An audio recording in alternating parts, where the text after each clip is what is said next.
உடம்பு ஒல்லியாக இருந்தால் ஆரோக்கியம்னு அர்த்தம் இல்லை. கொஞ்சம் குண்டாக இருந்தால் ஆரோக்கியமாக இருக்கும்னு அர்த்தம் கிடையாது. இப்போ நிறைய பேர் எடை நார்மலாக இருந்தாலும் உடம்புக்குள்ள கொழுப்பு அதிகமாக இருக்கலாம். அதனால தான் சோர்வு, வயிற்றுப்போக்கு, வயிற்று கொழுப்பு மற்றும் சர்க்கரை, பிபி இந்த மாதிரி பிரச்சனைகள் வர ஆரம்பிக்குது. அதனால வெயிட் மட்டும் பார்க்காதீங்க. நம்ம தினசரி சாப்பிட்ற உணவுல சத்தான உணவா எடுத்துக்கணும். அதுல புரதச்சத்து ரொம்ப முக்கியம், நார்ச்சத்து ரொம்ப முக்கியம், உங்க உடம்புக்கு தேவையான தண்ணீர் ரொம்ப முக்கியம், உடற்பயிற்சி ரொம்ப முக்கியம்.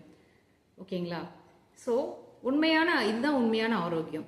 உங்க உடம்ப நீங்க நேசிங்க. வெயிட் இல்ல ஆரோக்கியம்தான் முக்கியம். உங்க உடலை கவனிக்க இன்றே தொடங்குங்கள். 9884651177 என்ற எண்ணிற்கு தொடர்பு கொள்ளவும். நான் உதவி செய்வதற்கு ரெடியாக உள்ளேன். நன்றி.